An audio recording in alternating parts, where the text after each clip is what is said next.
Buongiorno a tutti, sono Arnaldo Soldani e lavoro presso il Dipartimento di Cultura e Civiltà dell'Università di Verona. Sono molto contento di partecipare con alcuni altri membri del mio Dipartimento a questa iniziativa del Dante D.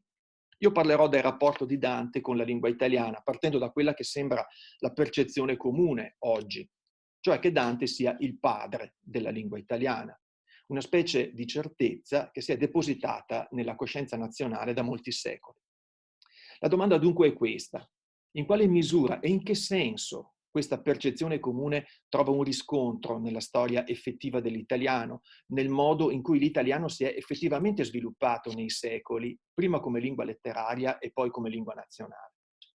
È ovvio infatti che Dante non si è propriamente inventato l'italiano, ma per scrivere le sue opere ha usato una lingua che già esisteva, il fiorentino della fine del 200 e dei primi del 300, il fiorentino aureo o classico, come verrà definito successivamente.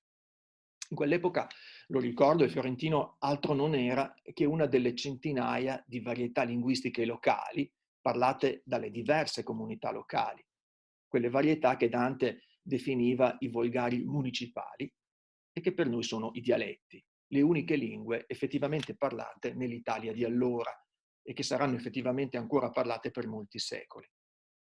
Su questa base linguistica municipale, sul fiorentino, Dante ha esercitato la sua attività creatrice, nel senso che ha sviluppato e portato all'estremo le possibilità di quella varietà linguistica locale, di quel dialetto. La sua azione la si vede soprattutto nella Divina Commedia. Qui Dante ha saputo trovare sempre la parola esatta per ogni cosa che rappresentava. E poiché la commedia finisce per rappresentare l'intero universo storico e culturale, la lingua in cui è scritta, a sua volta, sembra coprire l'intero universo linguistico, sembra cioè sperimentare ogni possibilità concessa al linguaggio umano.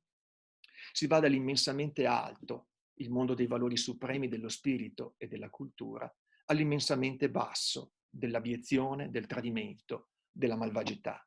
E nel mezzo, fra quell'alto e quel basso, stanno tutte le infinite stratificazioni del vivere umano, il mondo della natura e la vita cittadina, la politica, la religione, la storia, l'amore, la famiglia, il pensiero, l'arte, la letteratura, le imprese e le viltà, piccole e grandi, i santi e i peccatori, l'eccezione e la normalità del vivere umano.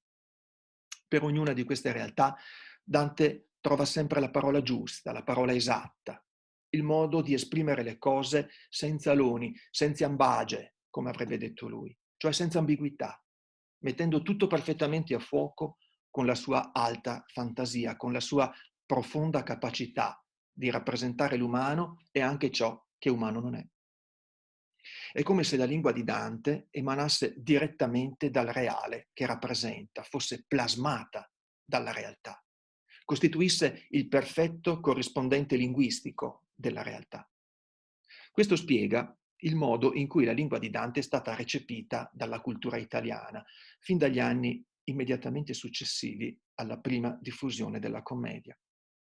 Quella lingua, la lingua della commedia, parlava di tutto a tutti, cioè era in grado di esprimere per intero la realtà e ciascuno poteva trovarvi le proprie parole. Per questo, in un'epoca in cui ognuno parlava il proprio dialetto, la lingua di Dante ha dato per la prima volta la percezione che potesse esistere un orizzonte linguistico comune, ha indicato la direzione in cui faticosamente la cultura italiana si è mossa per elaborare la propria lingua comune, l'italiano, appunto. Ci vorranno molti secoli perché quell'utopia linguistica potesse realizzarsi compiutamente. Bisognerà arrivare al primo Cinquecento, 2 secoli dopo Dante, perché venisse stabilito il codice della lingua letteraria, della lingua scritta.